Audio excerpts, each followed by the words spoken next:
I've tried to make this video like 5 times and it's damn hard.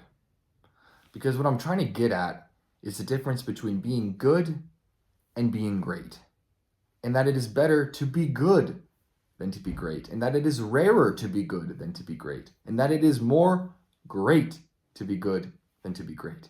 Now, what does any of that mean? What it means is, as I've gotten older, I see that there are more millionaires, there are more achieved businessmen than there are great fathers, great community members, generous, loving, open-hearted people that are going to raise generous, open-hearted, great children. And so the former me that kind of loved Nietzsche, kind of thought that the best thing to be was this Ubermensch who was above common concerns and instead was focused on willing his desires into the world, changing the world, ignoring the rules that may be irrelevant to that achievement, and simply achieving, simply driving forward and making things of the world, that was greatness. That to be Edison or Da Vinci or Elon Musk, that was the greatest great that there could be. But now I see that that's all too common. Certainly Elon Musk's aren't common.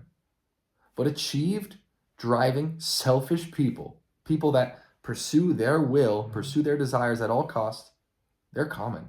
They're everywhere. What aren't everywhere are great fathers. What aren't everywhere are great mothers. People that open their homes, people that open their minds to the opinions of others, people that listen. This is not common right now at all.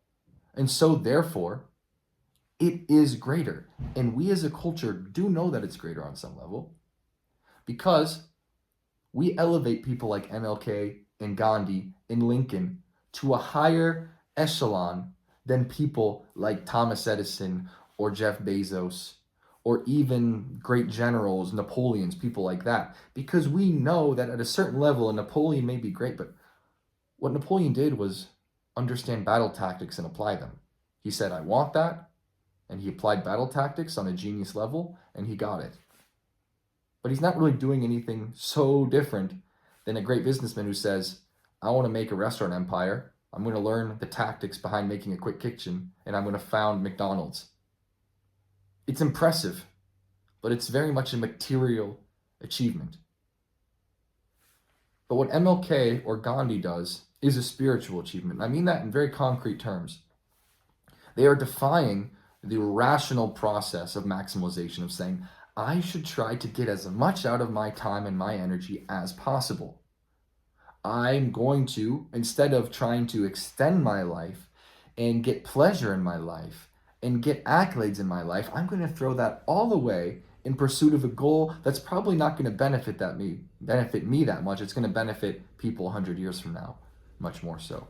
But this is more than simple generosity. And it's easy to see with someone like Mr. Rogers, who's not quite like a Gandhi or an MLK, but is known for simply being irrationally, quote unquote, kind, generous, open-hearted, who anytime a child ran up to him in the street, he would hug them, he would give them that time. Anytime an adult who would watch his show saw him and even got emotional and looked to him for support, even as an adult, he gave them that time. There was an amazing story that was passed around when Mr. Rogers died where a guy saw Mr. Rogers in an elevator and his own father had died recently. And he just kind of like collapsed like into Mr. Rogers emotionally, even though he was just someone he'd watched on TV. And what Mr. Rogers did is he got out of the elevator with this guy and gave him like an hour of his time, listened to him, was there for him, and then walked away when that interaction was over. And that was it. And didn't get anything from it. Now that Mr. Rogers is dead, he's getting a little bit of credit of what a nice guy he was. But day to day, being a nice guy like that isn't like just filling your pockets. Like Mr. Rogers didn't merchandise to make lots of money from his show. People liked him. Maybe kids said, I love you, Mr. Rogers, in the street. But most of the time, being Mr. Rogers was probably very difficult. Giving that much energy to other people, he was not being immediately rewarded. It was not rational. And so the question I had to ask myself at a certain point is Jeff Bezos greater than Mr. Rogers? Is that achievement greater than Mr. Rogers' achievement? I used to say, I think Bezos is greater on some level because Mr. Rogers is easier. If I wanted to, I could start being nice to kids tomorrow.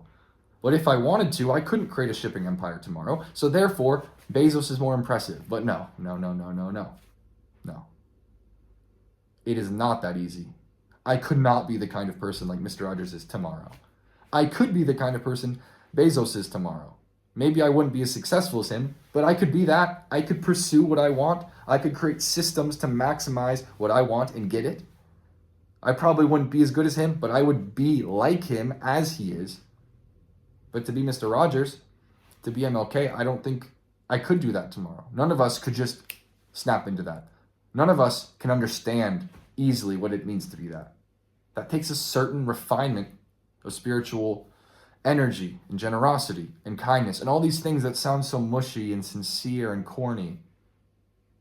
Because by judging them as corny and as easy and as achievable, we can say, well, I could be nice to kids. It's so easy to be nice to kids, so I don't need to be nice to kids. When it couldn't be any more twisted. You doing that is proving that it is much harder for you to be nicer to kids. That everything about you is rejecting the emotional effort that it would take for you to be as kind as you could be, to be as generous as you could be, to be as great to your community as you could be. You're rejecting it because it's harder. And you're accepting the business pursuits and the material pursuits because they're easier and because they're going to reward you immediately and because they're going to get you what you want right in this minute. And that's fine. We all need a roof over our heads. We all need a certain amount of money. But don't kid yourself into thinking that self-development or meditation or any of these things is going to give you that kind of greatness in a sense that is greater than the spiritual development you could get for no money at all. And that's not something that anyone can teach. You have to get it for yourself, and you have to value it for yourself. All of us engage in the secular saint worship of people like Mr. Rogers and MLK, partially because if we elevate them as saints, we don't have to be them ourselves. Even though we know we could. And that would be the greatest greatness of all. So why don't we start?